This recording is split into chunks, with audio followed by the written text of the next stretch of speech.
Bonjour à tous, je ne suis pas encore très bien réveillée, donc j'ai encore plus que d'habitude besoin de mon café. Mais nous commençons un nouveau chapitre de Mathilda et donc le nom du chapitre c'est The Trunch Bull. Et Bull c'est un taureau et donc en fait c'est le nom de la directrice de l'école de Mathilda. Ceux qui ont vu le film ou ceux qui ont vu la pièce de théâtre savent que c'est une femme assez incroyable. Ok, et donc on va lire la page 82-83, deux grosses pages, donc on commence tout de suite.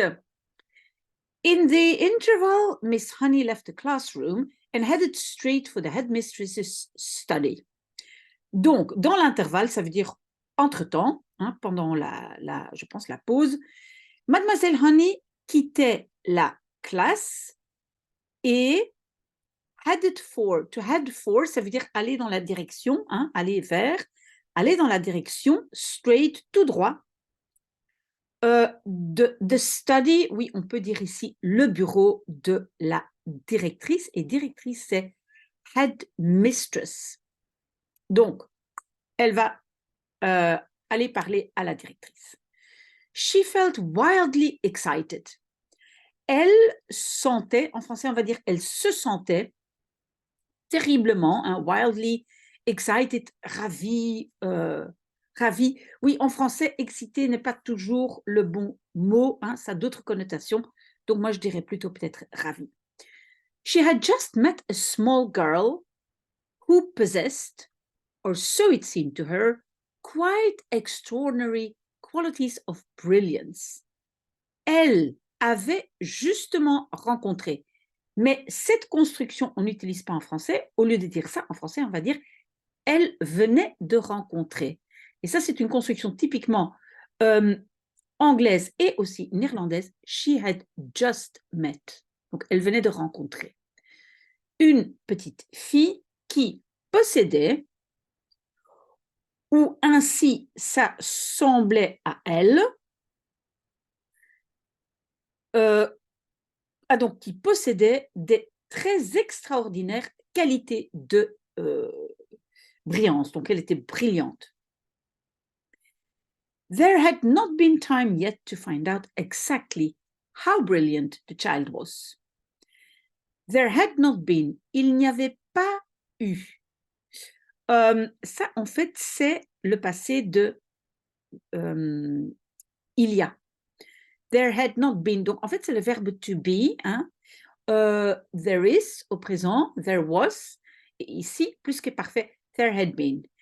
Il n'y avait pas eu le temps encore, hein, yet, to find out, pour comprendre ou pour trouver exactement combien brillante, oui, donc dans quelle mesure the child, l'enfant, était brillant, donc était, was, brillant. But Miss Honey had learned enough to realize that something had to be done about it as soon as possible. Mais Mademoiselle Honey avait appris enough, ah oui, elle avait appris suffisamment pour comprendre ou pour réaliser que quelque chose had to, et ici had to n'est pas le verbe have dans le sens avoir, mais devoir, que quelque chose devait être fait about it. Donc, à cela, on devait faire quelque chose à ça. As soon as possible, aussi vite que possible. It would be ridiculous to leave a child like that stuck in the bottom form. It would be, ce serait, et donc would be c'est le conditionnel, ce serait ridicule de laisser un enfant like that, comme ça, stuck, ça veut dire coincé, bloqué, in the bottom form, dans la case du bas, donc tout à fait en bas. Normally, Miss Honey was terrified of the headmistress. Normalement, Mademoiselle Honey était terrifiée avait très peur de la directrice.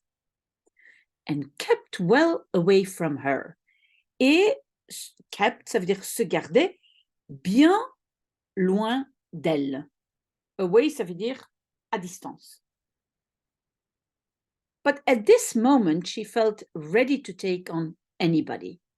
Mais à ce moment-ci, et c'est le this qui fait ce moment-ci, elle se sentait prête to take on, ça veut dire affronter, d'affronter anybody, n'importe qui. She knocked on the door of the dreaded private study. Elle frappait à la porte de la ou du bureau privé, dreaded, on peut dire redouté. Enter, boomed the deep and dangerous voice of Miss Trunchbull. Entrez, criait la voix profonde et dangereuse de Mademoiselle Trunchbull. Miss Honey went in. Mademoiselle Honey entrait.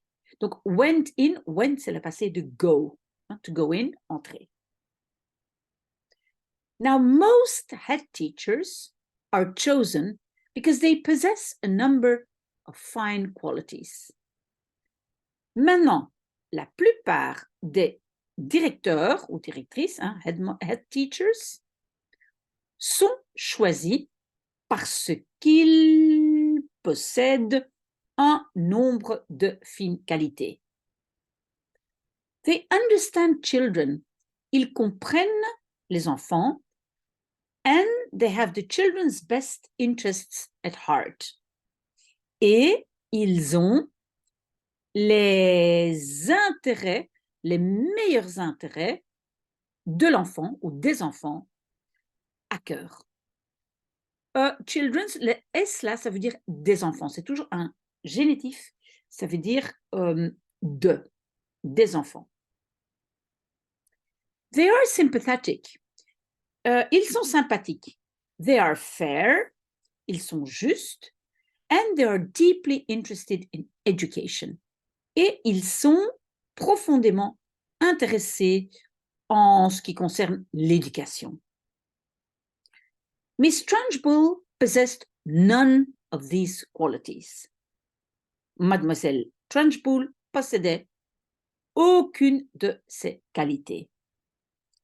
And how she ever got her present job was a mystery. Et comment elle a eu, elle recevait ou elle a eu, un jour, ever, ça veut dire un jour, son job actuel était un mystère. She was above all a most formidable female. Elle était surtout, au-dessus de tout, surtout une très, mais en fait on peut pas traduire ça par formidable. En fait ici en anglais ça veut dire grand, énorme, on va dire énorme. Donc elle était donc une très grande, énorme femme. She had once been a famous athlete. Elle avait été, once, un jour, une ou un athlète connu. And even now, the muscles were still clearly in evidence.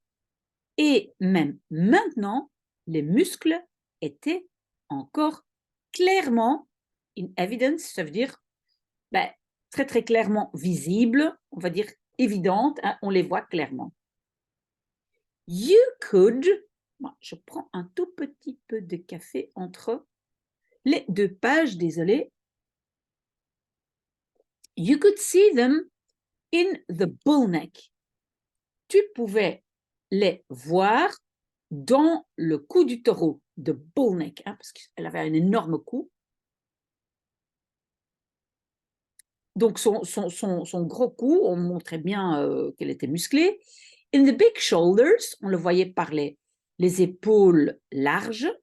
In the thick arms, donc aussi dans les bras épais. In the sinewy wrists, donc aussi dans les poignets sinewy, ça c'est, on peut dire aussi en fait, pardon, musclé ou qu'est-ce qu'on peut dire encore? Tendineux, mais moi je dirais musclé, c'est plus facile. D'accord? Donc elle avait des poignets musclés. And in the powerful legs, et aussi dans ses jambes fortes. Looking at her, you got the feeling that this was someone who could bend iron bars. En la regardant, parce que, attention, en anglais c'est to look at, hein, il y a une préposition avec regarder. Donc, en la regardant, tu avais le sentiment que ceci était someone, quelqu'un, qui pouvait bend, plier des barres de fer. And tear telephone directories in half. Et déchirer des bottins téléphoniques en deux. En anglais, on dit in half, hein, en moitié, en deux. Her face, I'm afraid, was neither a thing of beauty nor a joy forever. Son visage, I'm afraid, je crains, était ni, donc n'était, en français on va dire, donc son visage n'était ni une chose de beauté, ni une joie forever, jamais été. She had an obstinate chin. Elle avait un menton, on peut dire obstiné, bien formé, hein, bien formé. A cruel mouth, une bouche cruelle, and small arrogant eyes, et des petits yeux arrogants. And as for her clothes, they were, to say the least, extremely odd. And as for, ça veut dire en ce qui concerne ses vêtements, ils étaient, to say the least, ça veut dire pour le moins, extrêmement bizarres. She always had on a brown cotton smock. Elle avait toujours, always, elle avait toujours on, hein, sur elle, un tablier brun coton, un tablier en coton brun, which she pinched in around the waist with a wide leather belt. Donc, ce tablier, to pinch in, ça veut dire le serrer around the waist, autour de sa taille, pardon, avec une ceinture large en cuir. Leather, c'est en cuir. The belt was fastened in front with an enormous silver buckle. Donc, la ceinture était attachée devant avec une énorme boucle silver argentée. The massive thighs which emerged from out of the smock were encased in a pair of extraordinary breeches. Donc, les cuisses massives qui émergeaient, on va dire qui sortaient from out of the smock, donc d'en dessous du tablier, étaient encased, ça veut dire serrées dedans, dans une paire de extraordinaires pantalons. Ah oui, en anglais, on dit a pair of pants. Et breeches, c'est une sorte de pantalon, mais en français, on va dire donc dans un pantalon extraordinaire. Bottle green in color. Vert bouteille de couleur. And made of coarse twill. Et fait de twill, c'est une sorte de toile coarse. Qu'est-ce qu'on peut dire comment on dire ça, gros, un gros tissu, un tissu rugueux. These breeches reached to just below the knees. Donc, ce pantalon, mais donc en anglais c'est toujours pluriel, ce pantalon allait juste en dessous des genoux. And from there on down, she sported green stockings with turn-up tops. Et donc, et de là down, vers le bas, elle sported, on peut dire, elle portait des stockings, comment on appelle ça, des chaussettes, des bas verts avec les dessus turn-up retournés, which displayed her calf muscles to perfection, qui montrait ses muscles de mollet, hein, calf c'est le mollet, à la perfection. On her feet, she wore flat-heeled brown brogues with leather flaps. À ses pieds, elle portait, wore, c'est le passé de wear, elle portait des brogues, c'est une sorte de mocassin brun, flat-heeled, à talons bas, hein, flat ça veut dire plat, hein, un talon plat, avec des flaps, des rabats en cuir. She looked, in short, more like a rather eccentric and bloodthirsty follower of the staghounds than the headmistress of an high school for children. Donc, she looked, elle avait l'air, in short, ça veut dire en court, hein, plus comme un plutôt excentrique et bloodthirsty, ça veut dire assoiffé de sang, follower, un suiveur de staghounds, et les staghounds, c'est une sorte de chien de, je pense que c'est une race de chien de chasse. Donc, elle a plutôt l'air d'un chien d'attaque que d'une directrice d'une gentille école pour enfants. Vous avez compris, ce n'est pas quelqu'un de très très chouette. Okay, when Miss Honey entered the study, Miss Trunchbull was standing beside her huge desk with a look of scowling impatience on her face. Quand Mademoiselle Honey entrait le bureau, Mademoiselle Trunchbull était debout, hein, she was standing, à côté de son énorme bureau, avec un regard d'impatience renfrogné, on va dire renfrogné pour scowling, hein, sur son visage. Yes, Miss Honey, she said. Oui, Mademoiselle Honey, elle disait. What is it you want? C'est quoi ce que vous voulez? You are looking very flushed and flustered this morning. Donc, vous avez l'air, you are looking, vous avez l'air très flushed, c'est rouge, hein, rouge dans le visage. Et flustered, on va dire troublé ce matin. What's the matter with you? Qu'est-ce qui se passe avec vous? Donc ça, c'est la façon dont en anglais, on demande What's the matter with you? Qu'est-ce qui ne va pas? Qu'est-ce qui se passe? Have those little stinkers been flicking spitballs at you?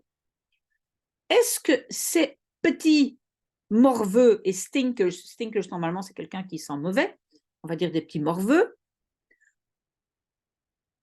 have been flicking, ont été en train de flicking, jeter des spitballs, des crachats sur vous? No, headmistress. No, madame la directrice. Nothing like that. Rien de tout ça. Well, what is it then? Eh bien, qu'est-ce que c'est alors? Get on with it. allez, vas-y. Donc, get on with it. Vas-y avec ça. I'm a busy. Je suis une très occupée. Et malheureusement, le reste, c'est pour la semaine prochaine. J'espère que vous avez bien tout compris. Sinon, revenez vers moi et je vous aiderai. Mais en tout cas, courage et merci d'avoir été là avec moi.